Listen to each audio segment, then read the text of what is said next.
औज़ुबिल्लाहिमिनश्शैतानिर्रजीम बिस्मिल्लाहिर्रहमानिर्रहीम। नाज़रीन किराम, मैं हूँ आपका मेज़बान सैयद अली अबरार और आप देख रहे हैं मेट्रो वन न्यूज़ की खुसूसी नशरियात बाखबर पाकिस्तान, जिसका सीज़न 7वां है और 7 साल गुजर गए इसी जिद्दोजहद में कि इंसाफ मिल जाए लोगों को, आवाम को। पाकिस्तानी आवाम परेशान हाल है। गुफ्तगू कम करूँगा क्योंकि मेहमान मेरे पास बड़े कीमती हैं।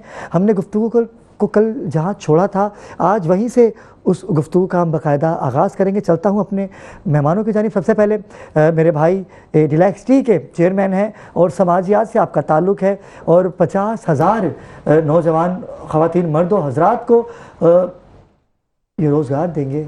इसका खुलासा हम आगे भी आपको बताएंगे। जनाब फैसल फारूक भाई हमें ज्वाइन कर चुके हैं। अस्सलाम वालेकुम फैसल भाई। वालेकुम अस्सलाम। बहुत शुक्र है कि आपने वादा वफ़ा किया। जज़ाकल्लाह, आपने मौका दिया, हाजिर हैं हम। इनके साथ ही नाज़रीन किराम सीनियर तज़कियाकार हैं, सीनियर सहाफ़ी हैं और हक़ की बात करते हैं, डट जाते हैं, लेकिन दुश्मन के सामने, बातिल के सामने सर नहीं झुकाते। सहाफ़ी वही होता है जो हक़ बताए और हक़ बयानी करे। मेरी मुराद है ज़ीशान अहमद सदीकी साहब से। अस्सलाम वालेकुम ज़ीशान भाई।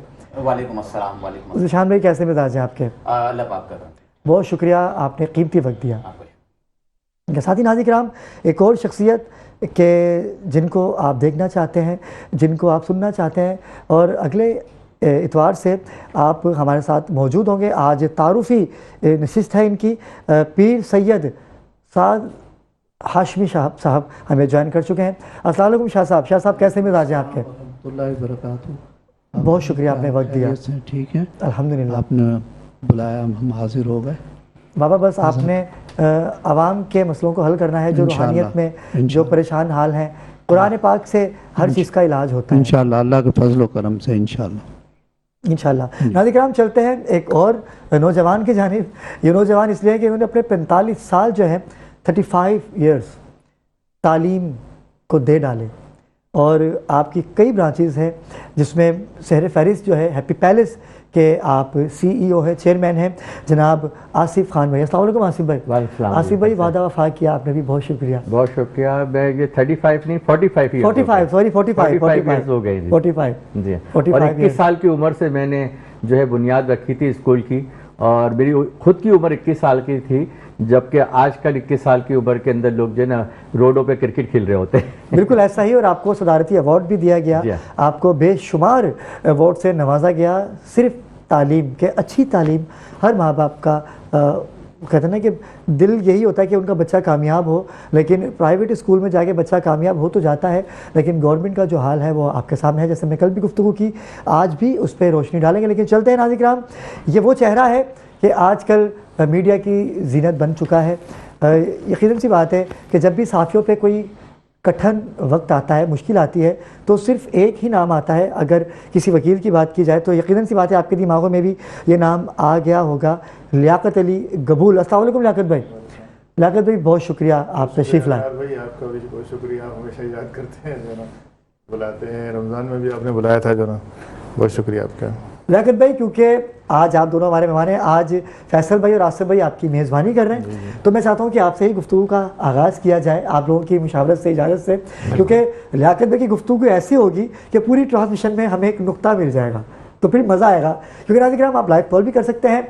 और आज का टॉपिक बड़ा अहम है, क्योंकि पिंकी नामी एक औरत जो है वो आई और आते ही एकदम पूरी दुनिया में छा गई। यहाँ तक कि पड़ोसी मुल्क भी उसकी खबरें चला रहे हैं कि भाई देखिए पाकिस्तान में क्या हो रहा है। लेकिन क्या हुआ, क्या होने वाला है, लियाकत भाई हमारी नज़रें तो आपके ऊपर हैं। क्योंकि जैसे कि हमने देखा आपको कि आपको वकील की हैसियत से जब जज के सामने आप पेश हुए, तो वहाँ क्या तासुरात थे, क्या बना, ज़रा थोड़ा सा नाज़रीन को बताइएगा। देखें जी, हफ्ते वाला दिन जो है इसका एक रिमांड पेश किया गया था। देखिए, मैं केसेस के ऊपर बात करूंगा जो केसेस बनाए गए हैं। जो पहला मैंने वीडियो देखा जिसके अंदर जो है ना उसको रिकवरी दिखा रहे हैं, क्योंकि सुप्रीम कोर्ट की जजमेंट है कि कोई भी अगर मुलजिम जो मनशियात में मुलविस है या मनशियात बेच रहा है या उससे रिकवरी होती है, उसकी बाकायदा आपको वीडियो बनानी है। क्योंकि जब तक आपके पास वीडियो नहीं होगी तो ये समझा जाएगा कि केस जो है वो फेक है। अब यहाँ पे जो वीडियो देखी जाए तो ऐसा लगता है कि देखें, FIR में लिखा हुआ है कि ये दौरान गश्त जो है मुखबर खास की इतला मिली कि फ़लाँ जगह पे ये हो रहा है और हम पहुँच गए। अब वहाँ पे ऐसा लगता है कि ये जैसे ही दरवाज़ा खुलता है, एक खातून उनको वेलकम करती है, उसके बाद हम देखते हैं कि जी वहाँ पे वो चीज़ें सारी रिकवर होती हैं, फिर पुलिस बैठी हुई है, फिर एक फ़र्द मकबूजगी और फ़र्द गिरफ्तारी बनाई जाती है जिसके अंदर मुशीर जो है ना वो उनके साइन लिए जाते हैं, यानी गवाह बनाए जाते हैं। उसको सील किया जाता है। सील करने के बाद प्रॉपर एक FIR रजिस्टर होती है। FIR रजिस्टर होने के बाद जो है उसका एक तफ्तीशी अफसर मुकर्रर होता है। तफ्तीशी अफसर क्या करता है, उसका रिमांड तैयार करता है, फिर उसको कोर्ट में लेकर जाता है, वहाँ से वो जेल कस्टडी हो जाती है। एक वीडियो वायरल होती है जिसमें आप देखते हैं कि जी वहाँ से जो है एक खातून जिसको इशारा किया जाता है कि आपने इस तरफ जाना है, उसके हाथ में जो है ना पानी की बोतल है, और वो वीडियो जो है सोशल मीडिया पे काफ़ी जो है उसके अंदर जब वो वायरल होती है तो पुलिस को जो आला अफसरान है वो एक नोटिस लेते हैं कि जी देखें इसको हथकड़ी क्यों नहीं लगाई गई। ठीक है, उस वक्त ये सारी चीज़ें मंजराम पे आती हैं। लेकिन जब हफ्ते वाले दिन हम आए तो उस खातून का जो स्टेटमेंट था, जब वो ये ज़ीशान सिद्दीकी साहब मौजूद थे वहाँ पे, तो जब वो गाड़ी से उतरी है उसने कहा जी मेरे पर प्रेशर है, मुझसे ज़बरदस्ती बयान दिए जलवाए जा रहे हैं, मुझे कहा जा रहा है कि जी आप फ़लाँ का भी नाम लो, फ़लाँ का भी नाम लो। एक काफ़ी पुलिस की भारी नफरी थी, उसमें लेडीज़ भी थी, पुलिस के GIT के अफसरान थे, DSPs थे, उसके अलावा जो है ना मुख्तलिफ थानों के IOs थे, SIOs थे। देखो बड़ी एक उसको सख्त सिक्योरिटी में लाया गया। जब वो जज के सामने भी खड़ी हुई उसने भी यही बात की कि जब मुझे लाहौर से ला के यहाँ मुझे इस केस में फंसाया गया है, और वहाँ पे तकरीबन जो है अदालत में पुलिस ने 10 से 12 केसेस लेकर आए थे। उसमें कुछ उसमें से ओल्ड केस थे, गिजरी के, दरख्शां के, और प्लस जो है ना एक SIU सेंट्रल का केस था और एक मलिर का केस था। तो वहाँ पर फिर जो है ना ये सारे आर्गूमेंट हुए। पुलिस की जो FIR हमने देखी हैं वो सारी जो है ना मैं समझता हूँ कि जितने भी केसेस हैं जो 512 में थी उसके अंदर कोई मुलज़म पकड़ा गया, उसने इसका नाम ले लिया, उसको डाल दिया, आपने अब्सकॉन्डर कर दिया, वो सारे जो है ना वीक केस हैं, क्योंकि ना तो वो ऑन द स्पॉट है, और जो मुलज़म उसका नाम ले रहा है उसमें से कुछ जो लोगों के ऊपर केसेस बने वो तो छूट भी चुके हैं, जिनने बेलें ली थी वो नहीं गए थे, वो अब्सकॉन्डर थे जो ना, उसके अंदर ये अब्सकॉन्डर थी। बाकी जो 2 मेन केस है ना जो है, इसके अंदर जो एक है आपका जो मनशियात का केस है, वो भी इस वीडियो से ये लगता है कि वो भी केस जो है डाउटफुल है। अच्छा लियाकत भाई, आपकी बातों से मुझे जो तासुर नज़र आ रहा है वो ये है कि पिंकी को फंसाया जा रहा है या वो इस केस में मुलविस हैं। देखें आई डोंट नो जी इसमें क्या है अभी जो केस, अभी इसके लिए बात करना कबल इस वक्त होगा। देखें कबल इस वक्त अभी इन्वेस्टिगेशन चल रही है। बिल्कुल ऐसा ही है। पुलिस का तो दावा यही है कि जी इसके तकरीबन मोबाइल से कोई 800-900 कॉन्टेक्ट मिले हैं, उसके अंदर मुख्तलिफ जो इसके क्या कहते हैं कस्टमर्स हैं, कुछ इनकी जो टीम है जो यहाँ काम करती है, जो राइडर्स हैं। पुलिस ने जो है ना 2 उसमें अभी इन्होंने फ्रेंचाइज के लोग अरेस्ट किए थे। पुलिस का ये कहना था कि जी ये वो लोग हैं जिनके अकाउंट में पैसे आते हैं, ये पैसे कंफर्म करते हैं, अगर उनको चीज़ मिलती है तो देखिए इन्वेस्टिगेशन अभी चल रही है, अब ये चीज़ें सामने आएंगी। लेकिन जहाँ तक मैं केसेस की जो बात कर रहा हूँ ना, जो पुराने केसेस हैं उसके अंदर तो इतनी कोई वो मजबूत केस नहीं है। जी जी। बाकी जो 2 केस बनाए गए ना, जो एक मर्डर का केस बनाया गया है उसके अंदर भी जो है वो ना लेडी ऑन द स्पॉट है, एक जो शख्स जिसकी डेथ होती है उसकी जेब से एक डबिया मिलती है, उसके ऊपर नाम लिखा हुआ है, उसकी बेस पे जो है ना वो भी अप्रैल में डेथ होती है और FIR 7 मई को रजिस्टर हो रही है। उसके अंदर कोई भी जो है इसमें आई विटनेस नहीं है। एक डबिया के ऊपर आपने उसको मुलविस कर दिया, ठीक है, उसके ऊपर इनको 2 दिन का रिमांड भी मिला है कि जी आप इसको इन्वेस्टिगेट करें। बाकी जो जितने पुराने केसेस थे कोर्ट ने उसके अंदर इनको जुडिशियल कस्टडी किया है। अब एक SIU सेंट्रल का केस था, उसके अंदर इनको 22 तारीख तक रिमांड मिला है। मलिर की जो कोर्ट में जो सचल में FIR हुई थी वहाँ से वो अच्छा, तीनों अदालतों में पेश किया गया, मलिर कोर्ट में पेश किया गया, तो तीनों ने रिमांड दे दिया? नहीं, मलिर से जुडिशियल कस्टडी हुई है जी, और जो सेंट्रल में इनको 6 दिन का रिमांड हुआ है। साउथ में जो FIR थी जो 302 वाली थी, जो मनशियात वाली थी, उसमें इनको 2 दिन का रिमांड हुआ है। जो फ्रेश FIR है, बाकी जितने पुराने केस है सब में जुडिशियल कस्टडी जो है। यानी लियाकत भाई की बात से ये नाज़रीन किराम, आप कभी भी ये ना सोचेगा कि कोई क्राइम करेगा तो बच जाएगा, क्योंकि कानून नाफिज करने वाले इदारे अपना काम कर रहे हैं। लेकिन जो वकला होते हैं, क्योंकि केस की छानबीन करने के बाद, इन्वेस्टिगेट के बाद हम मुलजिम या मुजरिम साबित करेंगे। निशान भाई, आपकी जानिब आता हूँ। लियाकत भाई की आपने पूरी गुफ्तगू सुनी, आपने तो पिंकी से बात भी की कि आपको मारा है। आप मुझे बताएं कि आपने कितने लोगों की ज़िंदगियों को ख़राब किया, लेकिन उनका जवाब इसका बिल्कुल बरक्स था। क्या कहेंगे? जी, सबसे पहले तो लियाकत भाई ने बहुत सारी बातें कर दी कि जिस तरह से इस केस को बनाया गया, पिंकी की गिरफ्तारी कब हुई, FIR कब कटी, गार्डन थाने में कब FIR कटी। अच्छा, उस वक्त इस केस की इतनी हाइप नहीं बनी थी। उसके नेक्स्ट डे जब अदालत में पेश किया था, किस तरह से किया था कि एक पुलिस अफसर जो इसको गाइड कर रहा है कि राइट पे चलें, लेफ्ट पे चलें। उसके बाद ये वीडियो सोशल मीडिया पे वायरल होती है। तो उसके बाद इस केस पे अफसराने बाला नोटिस लेते हैं, फौरन एक्शन लेते हैं। और उसके बाद जिस तरह से धड़ाधड़ फिर एफआईआर सामने आती हैं, जिसमें अब बताया भाई ने बगदादी की जो एफआईआर, बगदादी थाने में जो एफआईआर काटी, उसकी जेब से जो है क्या अभी वो डिबिया मिली ओवरडोज की वजह से जो शख्स जो जहाँ भाग हुआ है उसके लवाइकी ने जो एफआईआर कटवाई है, इस बेस पे कटवाई है कि उसकी जेब से पिंकी की जो मंशियात जो कोकेन उसके नाम से जुड़ी गई है, ब्रांड है, तो वो मंशियात की ओवरडोज से वो शख्स जो है जहाँ भाग हुआ है। अच्छा, 15 साल से इस पिंकी को जो है पुलिस ढूंढ रही थी। अब जब सारी चीज़ें सामने आई, अच्छा इससे पहले इस पुलिस को नहीं पता था कि ये पिंकी किधर है, ये कहाँ रह रही है। अच्छा, पिंकी का दावा कि मुझे, जब मैंने उससे सवाल किया, उसने कहा मुझे 22 दिन पहले ये पंजाब से 6 मर्द पुलिस एहलकार विदाउट लेडी पुलिस एहलकार मुझे अच्छा। ये कराची लेके आए हैं और यहाँ लाके मुझ पे झूठे मुकदमा दर्ज किए हैं। अच्छा, अब इस चीज़ की इंक्वायरी होनी चाहिए। लियाकत भाई ने बात की, गार्डन थाने में जो एफआईआर हुई है, दौरान गश्त पुलिस मोबाइल को मुखबर खास ने बताया कि फलाने फलाने फ्लैट में फलानी औरत जो मंशियात फरोश है वहाँ आप रेड करें और आप उसको गिरफ्तार कर लें। अच्छा, पुलिस चले गई। वो सबसे पहले तो मैं कहता हूँ कि उस मुखबर खास को पता करना चाहिए कि वो मुखबर खास है कौन, उस मुखबर खास के क्या मरासिम है। बहुत सारी चीज़ें इसके बाद सामने आ जाएंगी, ठीक है। उसके बाद अगर हम कल की बात करें, कल जिस तरह से उसको पेश किया गया रिमांड के लिए अदालत में, जब वो बात करना चाह रही थी मीडिया से, चले मीडिया से आप बात नहीं करने देना चाह रहे, नहीं करने, लेकिन उनके वुकला वहाँ मौजूद थे, इन तक से बात नहीं करने दिया जा रहा। अच्छा, लियाकत भाई आपसे भी बात करने का मना मीडिया कर दिया गया नहीं, था? वो हमारे साथ खड़ी हुई थी और अच्छा। उसने बात भी की, हम उससे पूछ भी रहे थे और वो अदालत में बता रही थी उसमें, लेकिन चारों तरफ से पुलिस खड़ी हुई थी। इस तरह से धक्के दिया है लियाकत भाई को। अगर मैं मेरे वो साथ वीडियो दिखा जो दूं। है सामने हमारे डीएसपी साहब खड़े हुए थे, एक लेडी डीएसपी थी, उसके हमारी बैक साइड पे सारी पुलिस थी, बराबर में जो है वो एसआईओ डायरेक्शन खड़े हुए थे, वो इस अदा कर रहे थे जी मुझे, मेरे पास 5 केस हैं, मुझे उसमें रिमांड चाहिए। उसके बराबर में जो है ना वो गिजरी वाले खड़े हुए थे। तो वो अच्छा। सारा जो है लियाकत भाई जोर जबरदस्ती से पुलिस का हिसार तोड़ के अंदर गए, वरना उन पुलिस वालों की पूरी कोशिश थी कि शायद वो खुद ही अकेले ले जाएं, रिमांड लें और लेके चले जाएं। साफियों को भी धक्के दिए, ठीक है, मुझे लगा मुझे पुलिस वालों ने धक्के दिए, लेकिन जिस तरह से उसको घसीट के लेके जा रहे थे, और पिंकी के जो बयान है कि बनी गाला के एक शख्स का नाम लेने का मुझे कहा जा रहा है, इस चीज़ पे सबसे पहले इंक्वायरी होनी चाहिए। उसके इस बयान ने, आप अगर सोशल मीडिया उठाएं, कि उसको बहुत जगह मजलूम कर दिया है।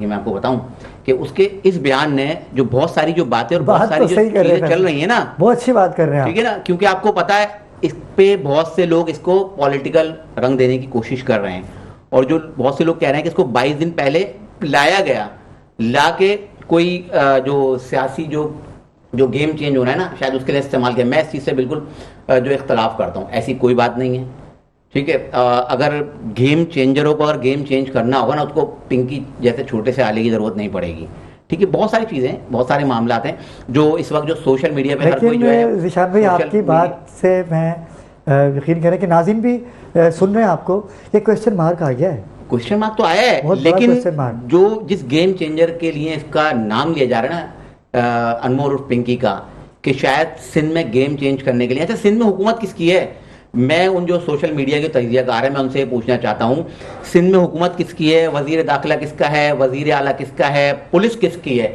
क्या सबने आंखें बंद की हुई थी? क्या चुटकी बजा के जादू से ये आ गई? ठीक है, आई लाई गई। बहुत से लोग जो इससे मुतासिर हुए, कुछ बड़े लोग इससे मुतासिर हो गए, ठीक है। उनके कहने पे या उनकी कंप्लेन पे इसको सिंध हुकूमत खुद लाई है। अगर इसका ये बयान है ना कि मुझे 22 दिन पहले गिरफ्तार किया गया, हवाले किया जाए, ये हमारी मुलजिम है। अगर पंजाब, वो कह रहे हैं कि हमें दे दिया जाए इसको, फिर आप खुद जवाब दे रहे हैं मेरी बात का, कि अगर पंजाब इनको कह रहा है कि हमारे, क्या आप समझते हैं कि पंजाब से इतनी आसानी से किसी भी मुलजिमा को सिंध पुलिस जाएगी और उठा के लेके आ जाएगी? कोई चिड़िया का बच्चा थोड़ी है। बिल्कुल ऐसा ही है, ठीक है। ये सब जो है, जो कुछ लोग इससे जो मुतासिर हैं, बड़े लोगों के जो बड़े बच्चे जो इससे मुतासिर हुए हैं, वो अपने आप को छुपाने के लिए, छुपाने के लिए नहीं, उनको उनके घर तक जब आग गई ना, तो उन्होंने कहा कि जब हमारे घर तक आग आई है तो इसको जो है अब गिरफ्तार भी करना चाहिए, इसके खिलाफ कार्रवाई भी होनी चाहिए। लेकिन क्या ये पिंकी अपने घर में मंशियात बना रही है? क्या इसने अपने घर में कारखाना लगाया हुआ? इसके साथ कौन कौन लोग मुलविस हैं, उन सबके नाम आना चाहिए। लियाकत भाई ने बताया 800-900 नंबर्स उनमें से अब तक किसी का नाम क्यों नहीं आ रहा? आपने एक मौजूदा रुकन कौमी असेंबली और उनकी अहलिया का नाम लिख दिया। सोशन भाई को आप बताएं तो, मुल्जिमा को सामने लाएं कि मुल्जिमा अपने मुंह से कहे कि हाँ भाई ये लोग हैं, ये लोग 5 मिलियन का मेरा मकरूज है वो रुकन कौमी असेंबली। एक अल्लामा साहब का नाम ले दिया, ऐसा ही है, ठीक है ना। आप जो ड्रामा मुल्जिमा आर्टिस्ट हैं, फिल्म स्टार उसका- हैं, सियासी भाई, लोग हैं। बात ये कि वकील साहब बैठे हुए हैं, ये चीज़ें जानते हैं कि पुलिस का कोई भी बयान है जब तक वो मजिस्ट्रेट के सामने पेश होकर 164 का बयान नहीं देती तब तक जो उसकी इन्वेस्टिगेशन है जोर जबरदस्ती तस्लीम की जाती है। ऐसी ऐसा ही ना है, बिल्कुल ऐसा ही ठीक है है। ना। तो जब तक वो मुल्जिमा खुद आके ये बात नहीं करती कि ये मेरे लोग थे, पुलिस उन 800-900 लोगों का क्यों नहीं बता रही, उस पर फौरी तौर पे मेरे ख्याल से कार्रवाई की जानी चाहिए। लेकिन कार्रवाई की भी जा रही है और यकीनन सी बात है कि हम तो चाहते हैं कि जो इसका खुलासा है बिल्कुल खुल के दिशा में सामने आना चाहिए। आपने जो बड़ी अच्छी निशानदेही की है कि गेम चेंजर हुआ है, मैं बहुत जल्दी आया और बहुत जल्दी में हो रहा है सब कुछ जल्दी में हो रहा है। जल्दी हो रहा है। 11 एफआईआर है कल एकदम आ गई और सबके एसआईओ आ गए। एक एसआईओ से मेरी बात भी हुई, उन्होंने 2025 में एफआईआर कटी थी, मुल्जिमा मिल नहीं रही थी। अच्छा, उनको मिल नहीं रही थी, मुखबिर खास को मिल गई। बिल्कुल तो बहुत सारी चीजें हैं। अच्छा, मैं आपके चैनल के तवज्जुह से ये बात कहना चाहूंगा, एक पिंकी को पकड़ लिया, उसके खिलाफ केस चल रहा है, उसके खिलाफ इंक्वायरी हो रही है, हाई प्रोफाइल केस बन गया, लेकिन हजारों इस तरह की पिंकियां जो हैं आप उनको पकड़ो। लेकिन डीआईजी इरफान बलोच का क्या कहना है? आप अगर मैं अपनी बात पर बोलूं, जो शहर कराची में जो बहुत सारी पिंकियां हैं ना अबरार भाई, उनको अब आप देखें। डीआईजी साउथ से डीआईजी इन्वेस्टिगेशन कर रहे हैं इरफान बलोच भाई, जो कि काबिल ऑफिसर है। इरफान बलोच साहब कर रहे हैं, डीआईजी वेस्ट में हैं, लेकिन उनका क्या कहना है इस हवाले से? आपने अगर उनसे बात की हो अभी तो देखिए, पुलिस पुलिस हवाले का से? कोई भी अफसर इस वक्त मौकफ देने से गुरेजा है, वो कोई मौकफ नहीं देना चाहते। बोले हम इंक्वायरी कर रहे हैं, इन्वेस्टिगेशन कर रहे हैं इस पे, जैसी मुकम्मल इन्वेस्टिगेशन होगी तो शायद अफसरान बाला की तरफ देखेंगे या वजीर दाखिला की तरफ भेजेंगे कि भाई आप अब इस पर प्रेस कॉन्फ्रेंस करें, तमाम चीज़ें आप खुद हाईलाइट करें। क्योंकि इससे पहले एक एसएसपी को इन्वेस्टिगेशन दी गई थी, लेकिन उससे लेके अब डीआईजी इरफान बलोच साहब को दी गई है। और इरफान बलोच साहब नो डाउट एक ईमानदार अफसर हैं और उन पर हम भरोसा कर सकते हैं, इरफान बलोच साहब पे, क्योंकि वो एक इंतहाई काबिल और ईमानदार अफसर है। इसीलिए उन पर उनका इंतखाब किया। निशान भाई, बहुत शुक्रिया, आपने अपना मौक़िफ़ दिया, आपसे बात करेंगे। आसिफ भाई, अभी इन्होंने कहा कि नौजवान जो कल भी आपने कहा उम्रा की बात की आपने, अमीरजादों की बात की। अमीरजादे जो पार्टीज़ करते हैं, जो डांस पार्टी होती है कराची में, फैसल भी आपकी जानिब भी आऊँगा मैं, उन तमाम चीज़ों को तो हम चेक एंड बैलेंस नहीं रखते, लेकिन जब एक अनमोल पिंकी खातून गिरफ्तार होती हैं तो फिर हमें अपने बच्चों की भी पड़ जाती है कि हमारे बच्चे किसी गलत एक्टिविटी में तो नहीं है, लेकिन स्कूल कॉलेज से ही ये मर्ज हासिल होता है। क्या कहेंगे? बिल्कुल सही कहा पूरी गुफ्तगू सुनी। मैंने कल भी इसके ऊपर कुछ गुफ्तगू की थी आपसे। मैं आपको बताता हूँ कि जैसे गबूल साहब भी यहाँ पे बैठे हुए हैं, ये बताएं कि ये चरस अफ्यूम आती कहाँ से? जैसे भाई ने कहा कि क्या उनके पास, पिंकी के पास जो फैक्ट्री है, क्या जो है कि कहते हैं ये अपनी फैक्ट्री में बना रही है? तो लिहाजा हमारे जो हुकाम हैं और आला अफसरान हैं, इसको रोकते क्यों नहीं है? ये यहाँ तक शहर तक आती कैसी है? जो चीज़ को रोकना चाहते हैं, स्मगलिंग को रोकना चाहते हैं तो रुक जाती है, स्मगलिंग को नहीं रोकना चाहते तो ईरान से भी तेल आ रहा होता है और अफगानिस्तान से भी चरस आ रही होती है। तो लिहाजा जो है ना, इसके लिए क्या इकदाम कर रहे हैं? मैं आपका जवाब जो है जब हम ब्रेक से वापस आएंगे तो आपकी बात को मैं यहीं से कंटिन्यू करूँगा। नाज़रीन, वक्त हुआ चाहता है एक मुख्तसर से वक्फे का, कहीं जाइएगा मत, बहुत खूबसूरत टॉपिक है, हमारे साथ रहिएगा। जी नाज़रीन, वक्फे से वापस आ चुके हैं और आप सुन रहे हैं बड़ा अहम टॉपिक है। जैसे कि अभी आसिफ भाई ने भी कहा, कल फैसल भाई ने भी कहा कि ये आती कहाँ से है, ये फ़रोख्त कैसे होती है। तो एक ऐसा ही मैंने एक छोटा सा खुलासा आपके सामने रखना था। जैसे मैंने कल कहा था कि कौन कौन से थाने हैं, कौन कौन से थानों की हदूद में ये सारी मंशियात फ़रोख्त हो रही है। हम चलते हैं अपने बाखबर पाकिस्तान के नुमाइंदे की जानिब, ज़हीर की जानिब। अस्सलाम वालेकुम ज़हीर। ज़हीर, अस्सलाम वालेकुम, आपको मेरी आवाज़ आ रही है? जी बिल्कुल। जी ज़हीर, कैसे हैं? बताइएगा मुझे कि जो मंशियात के हवाले से एक हफ़्ते से तमाम ही मीडिया पे ख़बर दिखाई जा रही है कि मंशियात के लिए कानून नाफिज करने वाले इदारे जो हैं ज़ोर पकड़ चुके हैं, लेकिन मुझे बताएगा कि अब कहीं ऐसा कुछ हो रहा है या नहीं? जी सर, बिल्कुल। मैं इस वक्त मौजूद हूँ ज़िला किमाड़ी में, और ज़िला किमाड़ी में अगर मंशियात की बात की जाए तो थाना डाक की जो हदूद है, वहाँ कराची शहर का सबसे बड़ा जो है मंशियात का अड्डा जो है वो अब भी कायम है। जो मामा याकूब और उसका बेटा वकास शूटर ये सिस्टम चला रहे हैं। जरा ये भी बता रहे हैं कि इलाका मच्छर कॉलोनी से पूरे कराची में डिलीवरी भी जारी है। मामा याकूब पर मुतअद्दिद एफआईआर भी मौजूद हैं, जबकि एंटी नार्कोटिक्स ने 1000 किलो चरस भी इनके अड्डे से कई बार बरामद की है, जो ऑन द रिकॉर्ड है। जी, तो मुझे बताया कि आपने एसएसपी से या जो थाना बता रहे हैं थाना जो है उसके एसएचओ से रब्ता किया आपने, उनके इल्म में है ये? जी, लेकिन सर पुलिस पर जो है वो लाइलमी दायर करना तो सवालिया निशान है, जबकि पीने वालों को जो है वो चरस आसानी से दस्तयाब मिल जाती है, खरीदारी उनकी हो जाती है। कि हमारी एक ऐसी जगह है जहाँ सबकी नजर होती है, जैसे कि मुझको थाना की बात की जाए, थाना सैदाबाद की बात की जाए, थाना मदीना कॉलोनी की बात की जाए, यहाँ ये क्या हालात है? बदिया टाउन थाने की बात की जाए, सर बदिया टाउन थाने में जो है काफी हद तक जो है जराइम पर काबू पा लिया गया है। जाहिर हुसैन के तैनात होने के साथ ही जो है बड़े कार्रवाइयां जो है वो की गई हैं। अच्छा, तो अब तक के जो इत्तलात हैं वो बिल्कुल क्लियर हैं। और मदीना थाने की और सैदाबाद की बात की जाए तो बात अगर करें थाना सईदाबाद की, तो मावा गुटका जो है वहाँ पर जो है उस पर जो है काफ़ी कार्रवाइयाँ की हैं, लेकिन थाना सईदाबाद के हदूद सेक्टर 11 टेलीफोन एक्सचेंज के अकब में आयस की फरोख्त जारी है। अच्छा, और थाने की बैक साइड इलाका दाऊद रोड में एक ऐसा मकाम भी है जो क्रिस्टाली गली के नाम से मशहूर है। इस गली में 50 से ज्यादा मंशियात के आदी अफराद हर वक्त मौजूद होते हैं। पुलिस गश्त होने के बावजूद भी ये लोग यहाँ बैठकर खुलेआम जो है वो आइस का नशा करते हैं, ये कैसे हो सकता है? बहुत शुक्रिया आपने हमें आगाह किया केमाड़ी के हवाले से। देखिए ना जिशान भाई, लियाकत भाई, कि अभी हम क्या करेंगे? अभी एक को भूल नहीं पा रहे, तो अभी तक तो काम तो वैसे ही चल रहा है। आसिफ भाई, मैं आपकी जानिब आऊँगा, फिर मैं आपकी जानिब आऊँगा। काम तो चल रहा है सरकार, ये काम तो चल रहा है और चलता भी रहेगा। ये सिर्फ एक बबल्स की तरह से खबर है और कुछ दिनों के बाद ये खबर जो है ना बिल्कुल गुमनाम हो जाएगी और सिलसिला रुकने वाला नहीं है, क्योंकि इसके अंदर जो है ना बड़े हाथ मौजूद हैं, बड़ी शख्सियात मौजूद हैं, जो चाहें तो सब कुछ कर सकती है, ना चाहें तो जो है ना बेड़गरक कर सकते हैं। तो लिहाजा मैं ये बताऊँ, क्योंकि मेरा तालीम से जो है ना वास्ता है, तो मैं ये देख रहा हूँ कि आखिर ये यूनिवर्सिटियों के अंदर, कॉलेजेस के अंदर सप्लाई होती है, और सप्लाई कौन करता है? हम तो अपने स्कूल के अंदर, आप बिलीव कीजिए कि जिस दिन आखिरी दिन होता है ना एग्जाम का, तो बच्चे जो है ना इंक लेकर आते हैं और जो है ना फेंकते हैं और इस तरह से करते हैं। तो इस तरह से हमारे मुख्तलिफ औकात के अंदर, सेशंस के अंदर हम उनके बैग चेक करते हैं। अगर किसी के बैग से सिगरेट तक मिलती है तो हम पेरेंट्स को कॉल कर लेते हैं कि आपको पता है कि आपका बच्चा जो है ना सिगरेट पी रहा है, आपको पता है कि आपका बच्चा जो वेप पी रहा है, आप इसको जानते हैं? तो पेरेंट्स कहते हैं नहीं, हमें तो नहीं पता, हमने तो कभी देखा नहीं, हमारे सामने तो कभी पिया नहीं। तो क्या पेरेंट्स अपनी जिम्मेदारी पूरी कर रहे हैं? पेरेंट्स अपनी पूरी जिम्मेदारी नहीं कर रहे, जिस तरह से हमारी हुकूमत के जिम्मेदार अपनी जिम्मेदारी पूरी नहीं कर रहे। इसी वजह से यह अलमिया है, और इस मुल्क को जो है तालीम से महरूम रखना है, सेहत से महरूम रखना है।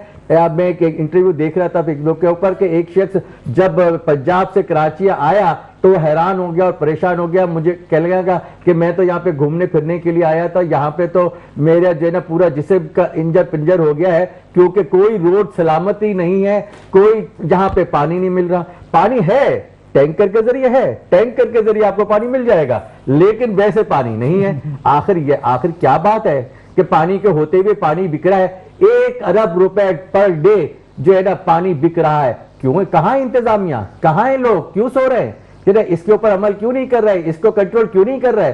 टैक्सेस हमसे पूरे लिए जा रहे हैं और हमको कुछ नहीं दिया जा। अगर बाहर के मुल्क में, यूरोप के अंदर देखें, अगर टैक्सेस ले रहे हैं तो फैसिलिटीज भी दे रहे हैं। क्या तालीम की जिम्मेदारी हुकूमत की है? तालीम की जिम्मेदारी हुकूमत पूरी कर रही है?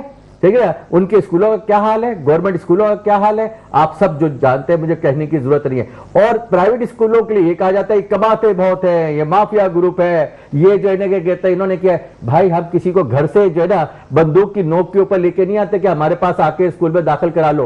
और वाहिद प्राइवेट स्कूल ही है जो कि इस मुल्क के अंदर जो कुछ भी आपको नजर आ रहा है वो प्राइवेट स्कूल की वजह से आ रहा है। ठीक है, जो कैम्ब्रिज के रिजल्ट्स आ रहे हैं आपके, और मैट्रिक सिस्टम का तो आप अल्लाह ही हाफिज है, और आगे क्या होगा।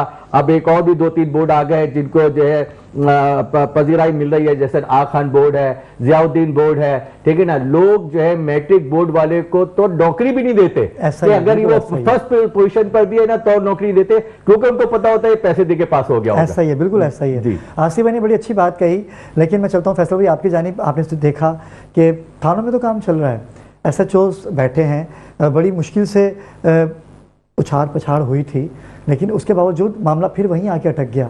फैसल भाई क्या कहेंगे? देखिए मसला पता क्या है, ये वाला जो इशू है ना, ये एक तो इस तरीके से हाईलाइट करना बड़ी गलत बात है। अब जो जैसे आसिफ भाई कह रहे हैं ना, जो बच्चा होता है ना, जो यूथ है हमारा, उसके अंदर एक चीज़ जो है ना क्वालिटी पाई जाती है, वो चीज़ों को फैसिनेट करता है, फैंटेसीज में चला जाता है। अब ये जो कैरेक्टर सामने आया ना, जो भी इसका रीज़न है, जो भी है, ये इंतहाई गलत हुआ है। इस चीज़ को हाइड आउट किया जा सकता था, और अगर वाकई इसके पीछे अगर कोई ऐसा सद्देबाब करना होता ना कि हम इसको लानत को, मंशियात की लानत को ख़त्म करने जा रहे हैं, तो ये ऐसे हाईलाइट नहीं होते। अब उसको क्या किया गया, उसको एक बड़ी फैसिनेशन देगी, उसको एक फीमेल डॉन का रूप दिया गया। अब ये चीज़ हज़ारों लाखों बच्चों को फैसिनेट करेगी, बच्चियों को फैसिनेट करेगी। हम बचपन में जब फिल्में मूवीज़ देखते थे, तो हम जो हीरोज़ थे, हम उनको फैसिनेट करते थे, ठीक है। इंडिया के अंदर, बॉलीवुड के अंदर बॉडी बिल्डिंग का वो स्टार्ट हुआ। अमेरिका में वो आर्नल्ड जो था, उसने बॉडी बिल्डिंग स्टार्ट की, पूरी दुनिया के अंदर शुरू हो गई। एक चीज़ तो ये है कि आपने इसको इंतहाई मिस हैंडल किया है। वो तो एक, मैंने जैसे कल भी कहा था, बहुत ही छोटा सा एक पार्ट है, बहुत ही वो है। दूसरी बात जो है ना, देखें, मैंने आपको बताया कि जो आपका जो थाना कल्चर है, देखें, थाना अगर आप चलाएं ना गवर्नमेंट की फंडिंग पर, तो 2010 का मैं आपको फिगर बता देता हूँ कि एक मोबाइल को 24 घंटे गश्त करने के लिए 10 लीटर डीजल मिला करता था। आज पता नहीं 10 है या 5 है, मेरा ख्याल है 2-3 होगा, ठीक है। जाके तो कितना डीजल मिल रहा है? अच्छा, है ही नहीं है। तो उस वक्त तो खैर 10 लीटर मिलता था। जी जी। अब आप कहते हैं SHO को कि यार ये तुम्हारे पास ना 50, 60, 70, 80 सिपाही हैं, इनमें से 24 तो छुट्टी के ऊपर है, ठीक है। अब वो छुट्टी पर हैं, बाकी तुम 26, 27, 28, 30 सिपाही जो है ना, इनसे तुमने पूरे 30 दिन 24 घंटे 2.5 लाख की आबादी के टाउन को या उसको जो है ना सेफ गार्ड रखना है। 24 घंटे में कोई वारदात ना हो, कोई स्ट्रीट क्राइम ना हो, कोई मंशियात ना बिके। तो this is next to impossible. Root cause जो है ना, जैसे आप डॉक्टर के पास जाते हैं ना, उसे कहते हैं डॉक्टर साहब ये फोड़ा निकला हुआ है, वो सबसे पहले क्या करता है, टेस्ट करता है, सारा कुछ करता है, फिर कहता है भाईजान ये आप 7 दिन एंटीबायोटिक खाएं, 5 दिन एंटीबायोटिक खाएं, जब ये काबू में आ जाएगा ना, फिर मैं इसको ऑपरेट करूंगा। अब हम चाह रहे हैं कि हम जो है ना वो 1 साल के अंदर सिस्टम को सीधा कर दें। देखें, सिस्टम कैसे सीधा होगा, जब मोटिवेशन होगी, ठीक है। बाहर के जो ममालिक हैं, उनकी तरक्की की एक रीज़न है, जापान के ऊपर एटम बम गिरा, जापान ने उसके बाद क्या किया, उन्होंने अमेरिका से ही साइंटिस्ट और टीचर्स और सारे लोग मंगवाए, उनको पूछा जी आपकी सैलरी क्या है, उन्होंने कहा जी $5,000, उन्होंने कहा $12,000 देंगे, इधर आ जाओ। 45 में जापान के ऊपर 1945 में एटम बम गिरा, 1957 में उन्होंने पहली गाड़ी अमेरिका को एक्सपोर्ट कर दी थी। आपको अगर सैलरीज देनी है, मुराद देनी है ना, तो जो टॉप जो एलीट है ना, उनको आप जो है ना उनसे कट डाउन करें, ठीक है, उनको कट डाउन करें और नीचे तक करें। एक SHO की तनख्वाह 10 लाख रुपए, कांस्टेबल की तनख्वाह करें 1.5 लाख रुपए। मैं गवाही देता हूं, मैंने इस सिस्टम को बहुत करीब से देखा है, मैं चूंकि CPLC में रहा हूं। बहुत सारे लोग हैं वो कहते हैं यार नहीं हम ये करना चाहते। हमारे सामने एक वक्त था, उसमें एक SHO साहब है, उन्होंने कहा भाई ये मेरी 2 मोबाइलें हैं। हमने कहा ये सर खड़ी हैं, आप इनका कुछ कर रहे हैं, गश्त नहीं होती। उन्होंने कहा ये बिल है, ठीक है ना, ये हमारा बजट है, आप मोबाइल ठीक करा दें, मैं आपको जो है ना 24 घंटे गश्त दे दूंगा। तो रूट कॉज जो है ना वो हमें करने पड़ेंगे, तब सद्देबाब होगा।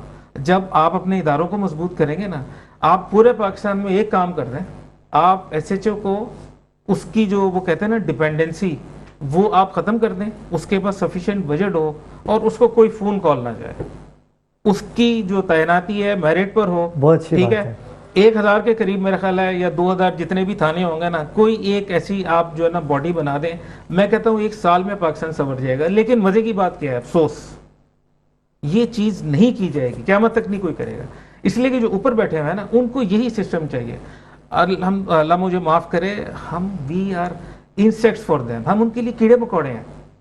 क्या ख्याल है, ये मसला है, सारा इशू जो है ना वो ये है। तो ये सिस्टम जो है बड़ी अच्छी बात कही आपने कहा कि उनकी तनख्वाह है ही नहीं, वो अपने घर के बच्चों को कैसे पढ़ाएं, घर का किराया कैसे दें, यही तो करप्शन का रीजन बनता है। अगर किसी बंदे के 4 बच्चे हैं ना, 6 लोगों की फैमिली को अगर एक वो कहता है कि एक वाइट कॉलर जिंदगी गुजारनी है ना कराची में, पाकिस्तान में, तो 5 लाख रुपए महीने के चाहिए। आप देखिए ना दूसरे मुल्कों के अंदर जो शुरते होते हैं, ठीक है ना, उनसे लोग कितने डरते हैं और वो अगर इशारा करते हैं तो रुकते भी हैं, यहाँ पे तो रुकते भी नहीं, अगर पकड़ लेगा तो 500 का नोट पकड़ा दूंगा, 200 का नोट पकड़ा दूंगा, मसला हल हो जाएगा। सिग्नल तोड़ना फैशन है, अगर ऐसा आपने ही है। सिग्नल नहीं तोड़ा तो इसका मतलब है कि अब आप जो है ना मौजूद शहरी ही नहीं है। बिल्कुल ऐसे ये ही है आसिफ भाई। क्वेश्चन। बाबा हमारे साथ मौजूद हैं, सईद शाह हाशमी साहब हमारे साथ।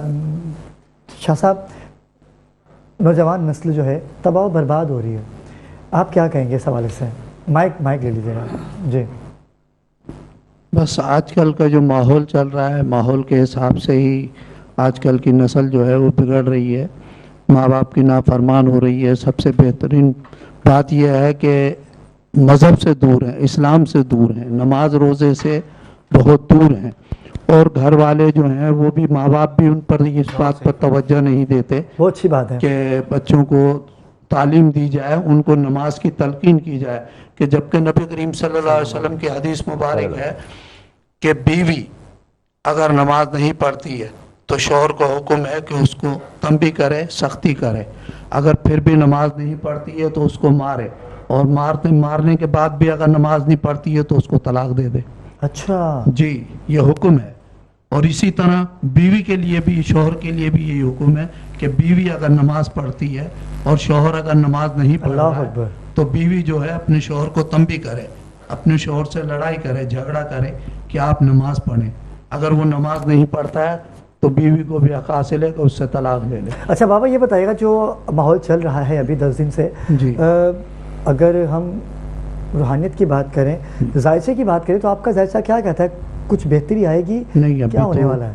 जायचा तो अभी यही बता रहा है कि इस साल में भी कोई बेहतरी नहीं आएगी, मज़ीद खराबी होगी, मज़ीद फसाद फैलेंगे, मज़ीद हालात ख़राब होंगे। यानी आपका जायचा बता रहा है जी। और पिंकी के वाले से क्या कहते हैं? पिंकी छूट जाएगी? हाँ, छूट जाएगी, अच्छा, क्योंकि जिस तरह हालात जिस तरफ जा रहे हैं उसमें बड़े बड़े लोगों का हाथ है, कोई मामूली छोटे आदमियों का हाथ नहीं है ना? लियाकत भाई, बाबा ने तो अपनी पेशन गोई कर दी, इन्होंने तो कह दिया कि भाई छूट जाएगी। पिंकी जो है वो छूट जाएगी। आपको क्या लगता है? आप आज तो आप कल तो आपने पूरा सब कुछ देखा। FIR तो कमज़ोर हैं, मैंने पहले भी आपसे बताया ना कि जितने भी FIR है कमज़ोर हैं। अब देखें प्रोसिक्यूशन क्या एविडेंस लेके आती है, उसके खिलाफ एविडेंस क्या आती है रिकॉर्ड के ऊपर। लेकिन जिस तरह की चीज़ें अभी हम देख रहे हैं कि जिस तरह केसेस बनाए जा रहे हैं, उससे तो यही लगता है कि वीक केसेस होंगे तो डेफिनेटली प्रोसिक्यूशन के पास कुछ होगा नहीं, और अगर इन्वेस्टिगेशन प्रॉपर नहीं होगी, बस जनरल एक प्रैक्टिस है FIR की, रिमांड लिया, जेल कस्टडी किया, चार्जशीट सबमिट की, उसके बाद कोर्ट पे छोड़ दिया। तो देखिए आगे बहुत सारे मराइल होते हैं। जब आप एक केस रजिस्टर होता है, उसकी इन्वेस्टिगेशन होती है, रिमांड होता है, जुडिशियल कस्टडी, ट्रायल बाकी है, चार्जशीट होती है, फिर काफ़ी सप्लाई है, फर्द जुर्म आयद होती है, उसके बाद प्रोसिक्यूशन के विटनेसेस हैं, फिर आगे डिफेंस है, और उसके बाद 342 का स्टेटमेंट है, फिर जाके उसके बाद जजमेंट है।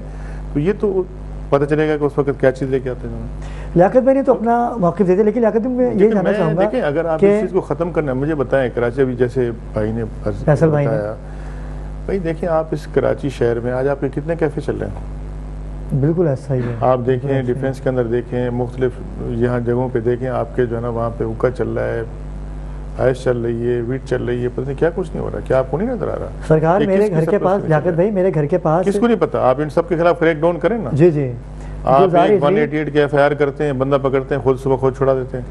ऐसा ही है, अगर बिल्कुल आप ऐसा ही इसका है। खात्मा करना है ना तो आप फिर क्रैक डाउन करें, और ऐसे लोगों को जो है ना कैफरे किरदार तक पहुँचाएं। 26 कैफे खुले हुए हैं कराची डिफेंस के अंदर, जहां पर जो है ना शीशे का खुलेआम इस्तेमाल हो रहा है, और शीशे के अंदर नशे आवर चीजें भी वहां पे बिल्कुल ऐसे ही रहे हैं, और वही सबसे ज्यादा चल रहा है कैफे। मैं ये कह रहा हूँ कि वही सबसे ज्यादा कैफे गुलजारी का जो इलाका है जहाँ से पिंकी को गिरफ्तार किया गया, अब्बुल हसन सानी रोड कहलाता है, यह A1 अपार्टमेंट शॉपर प्लाजा के बराबर में है। अगर हम थोड़ा सा आगे जाएंगे तो पैराडाइज बेकरी आती है, बेकरी से आगे जाएंगे तो गुलजार इजरी आता है। गुलजार इजरी थाने के सामने लियाकत भाई डिलैक्स अपार्टमेंट है, वहाँ एक बंदा खुलेआम यही चीज़ें बेच रहा है। मैं खुद गया SHO के पास सचल थाने के, और ड्रग्स बेच रहा है वो, चर्च बेच रहा है वो, और मैंने उनसे कहा कि मैंने कहा सरकार ऐसा मतलब, तो उन्होंने उसी टाइम चौकी इंचार्ज को कॉल की, सीरियसली नहीं लिया कि वो आपको चौकी इंचार्ज जो हैं वो, मैंने उनको बोल दिया वो गिरफ्तार कर लेंगे। भाई गुटखा मावा सिगरेट भी तो है ना, या तो इसके ऊपर टैक्स लगा दो भाई, सिगरेट भी तो मौत ही है ना, भाई सिगरेट भी तो मौत ही है ना, उसके ऊपर लिखा हुआ है कि बाकायदा इसको पीने से आप जान की बाजी मुद्रित हार कहते सकते हैं। और मुझे लग रहा है कुछ दिनों के बाद लियाकत भाई, जिशान भाई, फैसल भाई, आसिफ भाई, बाबा, यही होने वाला है कि मावे पे भी ये लिख दिया जाएगा कि भाई ये वज़ीर सेहत है। नाज़रीन किराम, वक्त हुआ चाहता है एक मुख्तसर से वक्फे का, कहीं जाइएगा मत, हमारे साथ रहिएगा। जी नाज़रीन किराम, वक्फे से वापस आ चुके हैं और बड़ा अहम टॉपिक था आज का, हमने उसका पूरा खुलासा आपके सामने रखा। हमने तो चाहा कि उसके लिए कोई ऐसी बात की जाए कि शायद वो कसूरवार हो, लेकिन दिखता जो है वही बिकता है, लेकिन यहाँ कुछ अलग ही मामला बन गया। जैसे लियाकत भाई ने और ज़ीशान भाई ने जो निशानदेही की है, इसके लिए बात करना कबील वक्त होगा, लेकिन जब अगले हफ्ते हम इस पर बात करेंगे तो इसका खुलासा आ चुका होगा मेरे ख्याल से। ज़ीशान भाई क्या कहेंगे? क्योंकि मेरे पास वक्त बहुत कम है, मैं चाहता हूँ मैं शॉर्ट बात करूंगा। सबसे पहले भाई की बात पे आऊँगा कि भाई ने पुलिस की बात की कि पुलिस की अगर तनख्वाहें बढ़ा दी जाएँ तो क्राइम ख़त्म हो सकता है। इसकी भी वादे मिसाल हमारे पास मोटरवे पुलिस की है कि मोटरवे पुलिस की अच्छी तनख्वाहें हैं तो आपको पता उसमें करप्शन नहीं है बिल्कुल भी, ठीक है। दूसरा, हमने मुआशरे की बात की, बिगाड़ की बात की। अच्छा, मुआशरा कब सुधरेगा? तब सुधरेगा जब मैं अपनी इस्लाह करूंगा। क्या बात है। मैं भी प्रोटोकॉल चाहता हूँ हर जगह। मुझे कहीं किसी जगह जरूरत होगी ना, कॉल करूंगा, आपको जरूरत होगी आप करेंगे, भाई करेंगे। सबसे पहले हम अपनी इस्लाह करें कि हम लाइन में लगेंगे, हम कोई सोर्स, कोई सिफारिश नहीं लगाएंगे, ठीक है। ये भाई की बात है आप। अच्छा, बाकी अभी पिंकी का केस चल रहा है, आपको पता है। हम पिंकी पे बहस करने से बेहतर है हम पिंकी की तरह जो दीगर लोग जो मंशियात का काम कर रहे हैं हम उस पर काम जो अभी चल रहा है। जो लोग मर गए, जो लोग इसके नशे में मुब्तला हो गए, जिनका नुकसान होना था हो गया, लेकिन अब मजीद नुकसान से हम कैसे बचेंगे, हमें इस पे गौर करने की जरूरत है, इस पे काम करने की जरूरत है। आपने अबुल हसन असवानी रोड की बात की, आप तो मंशियात बेचने की बात कर रहे हैं, आप जो है उन शीशा कैफे की बात कर रहे हैं, वहाँ काफी बेहतर हालत में लोग मौजूद होते हैं। लेकिन अबुल हसन असवानी रोड की अगर हम बात करें, उस रोड पे अगर आप बीच में रोड जा रहा है पैराडाइज बेकरी से, उसमें औरतें नशा कर रही होती हैं। मैंने आंखों देखा, लेडीज बिल्कुल ऐसा रश लगा हुआ है, खवातीन सरेआम नशा कर रही हैं, वहां से बच्चे भी गुजर रहे हैं, वहां से खवातीन भी गुजर रही हैं। उन पे क्या इंप्रेशन पड़ रहा है? आपके रिपोर्टर ने भी खबर दी, 2-3 थानों की उन्होंने खबर दी, लेकिन आपके करीबी ईसा नगरी है, PIB थाना है, अगर आप इधर की भी खाली आप एक दिन आप खुद विजिट कर ले, चले जाएं, तो नशे के आदि अफराद आपको सड़कों पे पड़े नजर आएंगे। कैसे पड़े हुए? बिल्कुल ऐसा मिल रहा है तो पड़े हुए ना। IG साहब को चाहिए फौरी तौर पे तमाम SHOs और जो पुलिस वाले हैं उनको अहकामात दें कि जिस इलाके से नशे का आदि अफराद हीरोइन ची मिला वो मुअत्तल, आप देख लीजिएगा। अगले दिन से आपको अगर एक बहुत अच्छी बात है, तो आप मुझसे कहिएगा कि निशान भाई आप किया, तो इस पे IG साहब को एक्शन लेने की जरूरत है। IG साहब सख्ती से अपने SHOs को पाबंद करें, जिस तरह से गुटखा मावा इस पे पाबंदी लगती है। मैं कहूंगा पाबंदी नहीं लगती, रेट बढ़ता है, ठीक है। बिकना कहीं भी बंद नहीं होता, आपको भी पता है, आपके भी रिपोर्टर्स हैं, सब जगह मिल रहा है। वह होता है ये कि रेट बढ़ जाते हैं कि भाई जी ऊपर से सख्ती है, पहले इतने लेते थे अब इतने लेंगे। बहुत शुक्रिया ज़ीशान भाई, आपने अपना मौक़िफ़ दिया। और आजी सिंह साहब से हम भी रिक्वेस्ट करेंगे कि चेक एंड बैलेंस होना चाहिए। आपने बहुत सख्ती की है और आपने यहाँ तक कहा कि कोई सहाफ़ी अगर किसी की पुष्ट पनाही करता है तो उसके खिलाफ भी कानूनी कार्रवाई होनी चाहिए। ऐसे लोगों के खिलाफ अमल होना चाहिए जो ऐसे लोगों को छुड़वाने में लोगों की मदद करते हैं। फैसल भाई, मैं चाहूँगा आपका भी मौक़िफ़ आ जाए लास्ट में। जी देखें, अल्हम्दुलिल्लाह जो अभी सारी हमारी शहरासल गुफ्तगू हुई है उसमें वही है कि हमें जो सबसे पहले नंबर पे कोशिश करनी है ना, हर लेवल पे वो रूल ऑफ लॉ होना चाहिए। और जहाँ जहाँ पे इस्लाह की ज़रूरत है, जो इदारों के अंदर मॉडिफिकेशंस हम कर सकते हैं, जो चीज़ें हम कर सकते हैं, अगर हमने जैसे कहा जाता है कानून नाफिज करने वाले इदारे, तो वो इदारे कानून नाफिज भी तो करें ना, उनकी भी रिस्पॉन्सिबिलिटी है और सीरियसली करें, प्रैक्टिकली करें, उस चीज़ को जो रूट कॉज है उसको ख़त्म करें। क्या बात। और अगर चाहें तो क्या कुछ नहीं हो सकता? बिल्कुल हो सकता है।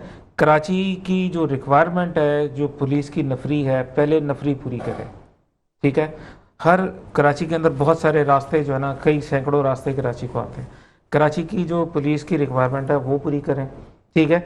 पहली चीज़ क्या है कि इदारों में कानून ऐसा हो, इन्फोर्समेंट का जो है ना वो कल्चर हो, और प्लस नफरी दी जाए, बजट दिया जाए, रिसोर्सेज दिए जाए, और फिर मांगा जाए कि बताओ भाई अब कारकर्दगी क्या है, तब तो आप कर भी सकते हैं।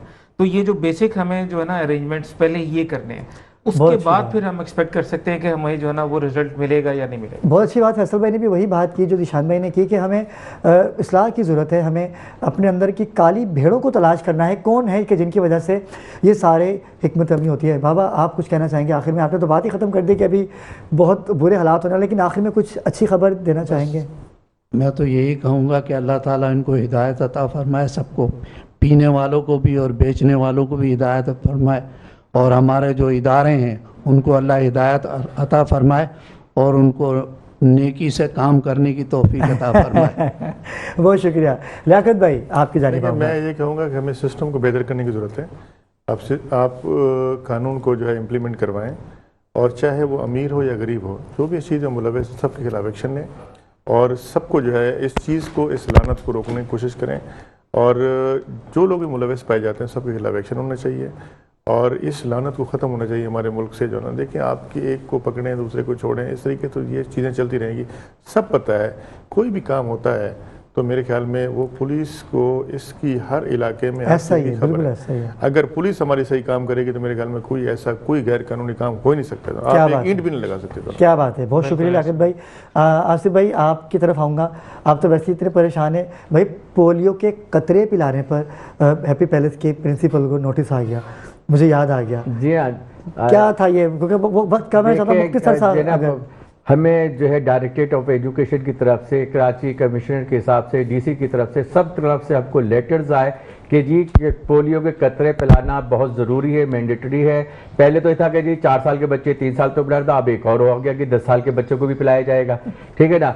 हमने पेरेंट्स ने क्या किया है कि जी छुट्टी करना शुरू कर दी, बच्चे ने एक हफ्ते तक जो है ना छुट्टियां करनी शुरू कर दी कि कहीं आकर हमारे बच्चे को पोलियो के कतरे ना पिला दें, ठीक है ना। इसके बावजूद भी जो है टीम अचानक छापा मारती है, आती है, हमसे लिस्ट ले ली जाती है अटेंडेंस सिस्टर के जरिए कि इस क्लास में कितने बच्चे हैं, इतने बच्चों ने पिया, बाकी बच्चों ने नहीं पिया, लिहाजा उन बच्चों को बुलाओ, उनको भी हमने जो है ना कतरे पिलाने, सारी चीजें करनी है। हम पर स्कूलों के ये भी एक माफिया है भाई, बड़ी इसने प्रोग्राम करूंगा मैं, बिल्कुल। स्कूलों के ऊपर इतना प्रेशर है, हर रोज किसी ना किसी स्कूल के अंदर लड़ाई झगड़े हो रहे हैं, पेरेंट्स लड़ रहे हैं, वो सर्टिफिकेट दिखा रहे हैं कि हमने ये जो है उसकी सारी वैक्सीनेशन कराई दी है, हमने कतरे पिलाए हुए, वो सर्टिफिकेट को मानते नहीं है। अब मेरे स्कूल को जो है जब नोटिस आया, एक पेरेंट्स ने लिख कर दिया कोर्ट की तरफ से कि जी जो है ना कि आपने मेरे बच्चे को जो है ना कतरे क्यों पिलाए, क्यों, और जो है मैं आपको मुअत्तल करवा दूंगा, मैं आपके स्कूल के ऊपर केस कर दूंगा, और जो है आपने किसकी इजाजत से पिलाया, क्या किया।